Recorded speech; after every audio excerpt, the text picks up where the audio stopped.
we are dumping all sorts of rubbish. You've got to watch the show, because I was amazed with one scientist. We found fish on cocaine, crabs on antidepressants. Hang on, absolutely. Hang on, so rewind. you say that because there's a lot in the press about it happening this year, and like you said, a bit of it last year.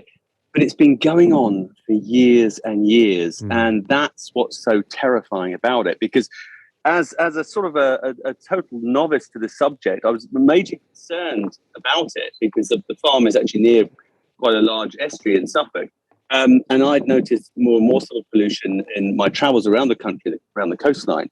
But the realization, this has been on for years, is terrifying. I think we've really actually started to notice it after lockdown, where so many more of us were out and about enjoying the countryside, paddleboarding, the sort of interest in wild swimming. It's really come to the fore.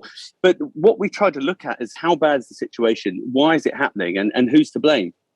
And where did you get to? I mean, I have to say, part of me, I don't want to say it has some sympathy with the water companies, but there is a very basic binary choice. When you have a lot of rainwater coming in, the sewage has to go one of two ways, either into the river or the sea, or back up your pipes and into your home. So they don't have that many options, but it seems to me odd that we've got to this position in the first place.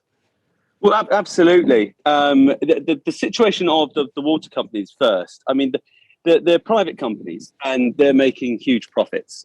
And they really haven't invested enough money to upgrade the Victorian system to keep abreast with our growing population.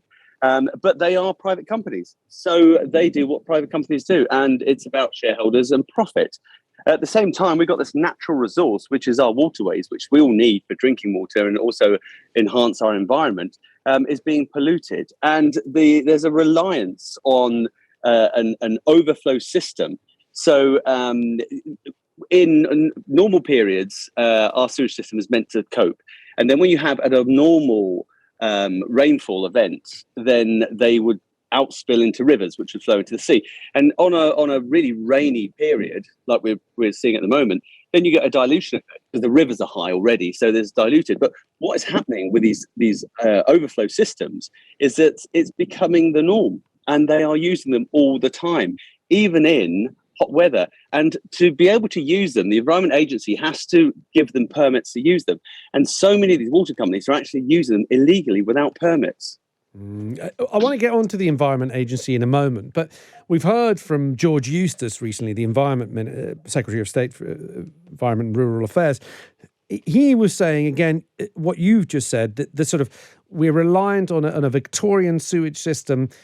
I mean, that is true, of course, but are any water companies making any headway to change that? And essentially, from what I've been given to understand, is if we manage to separate sewage from what they call grey water, so anything that goes down your toilet goes to the water company to be treated, but everything else, like your dishwasher, your washing machine, your shower, your bath water, the rainwater that collects on your roof and goes down in the drains, all that which they call grey water, if you took that away from the water companies and found a way to disperse that back into the environment, then we wouldn't have this problem, because the water companies and the depots wouldn't be inundated with too much water when it rains. Are any companies trying to deal with this problem?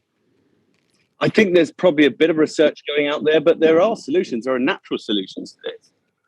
With the, stopping us concreting over all our front drives, removal of trees, green spaces in urban areas where water can naturally soak away, the creations of wetlands to absorb a lot of this water. All these things are feasible. It's interesting, though, because when you look at England and Wales, you've got all this sewage release. There's I think Welsh Water has 184 sewage discharge pipes without permits going on.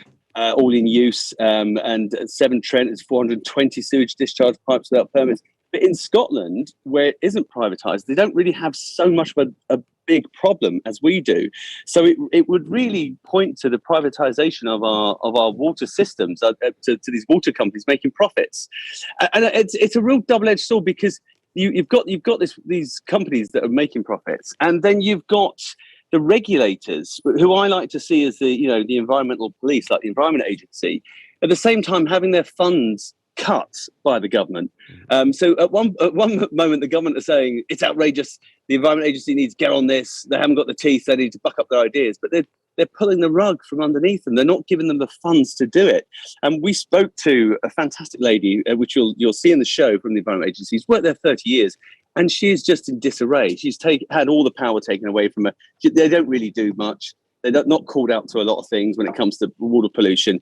And the other side to it is that the water companies self-regulate. So if there's a sewage spillage, they have to inform the Environment Agency and to what grade it is, and say that they're going to deal with it. So that's a bit like you speeding, and then you've got to phone up the police. Say you go through a 30-mile-an-hour speed limit, and you're doing 40 or 50. You never would, I know that. But say you were doing that, and then you had to call up the police and say, I was doing 50 or 30. You'd probably go, I was doing 32. So you can, and we actually spoke to a whistleblower from some of the water companies that deal with this, and it said, we play the system. We play the system. It's incredibly frustrating. Jimmy, with your role as a farmer, how do you feel that the farming industry has contributed to some of the solution? We have heard that, for example, runoffs, so farms, particularly poultry farms in the west of the country, where poultry farms are right on the riverbanks that have basically too many chickens in a small farm, that basically the runoff of all the, I'm not using the right technical terms, Jimmy, am I? The sort of all the poo, the basically. The effluent. Yeah, there we go. From the chickens it's impossible to, the ground can't soak it up anymore, and then it seeps into the rivers. Do you think that the farming industry can do more? Oh yeah, look, there's definitely more we can do, and when it comes to regulation of manure, it's very, very strict. So, for example, I have 10,000 free-range turkeys. But in the housing, we have to muck them out, and that has to be held in an area that we have to make sure there isn't any runoff. And it is heavily regulated. I wish the water companies were as regulated, because it isn't up to the farmers to say, oh, there's been a spillage and I'll tell you how bad it is. So I think absolutely farmers can do more, but the regulations are there. And that is to do with actually better manure control. And the irony of it is that the manure is extremely valuable at the moment because of all the fertilizer shortages, because of the war in Ukraine. But I think when it comes to the companies that we are paying our bills to, which are going up, and we pay for our drinking water, and we expect things to be cleaned up. And the government talks about increasing biodiversity. Rivers and our coastline are so important as drivers in biodiversity, yet we are dumping all sorts of rubbish. You've got to watch the show, because I was amazed with one scientist. We found fish on cocaine, crabs on antidepressants. Hang on, absolutely. Hang on, rewind. How do you find fish on cocaine? Well, it's not just our feces and our urine that's entering the systems. Everything we flush down the loo. So imagine all your antibiotics and all the other stuff that goes down there, and it is just released quite regularly into our rivers. And I filmed an outflow pipe with fecal matter coming out, and it was the driest period that I've experienced in many, many years. So they're not using it as a one-off. It's a regular part of the system. And you walk down I remember as a kid walking down my local river and seeing the kingfisher and shoals of minnows. They're no longer there. No. And there isn't one river that isn't spoiled. And I tested a very popular beach in the Isle of Wight that is being given, a top-notch grade by the Environment Agency, one of our best bathing beaches. And I found fecal matter in there, evidence of feces that's 40 times the norm.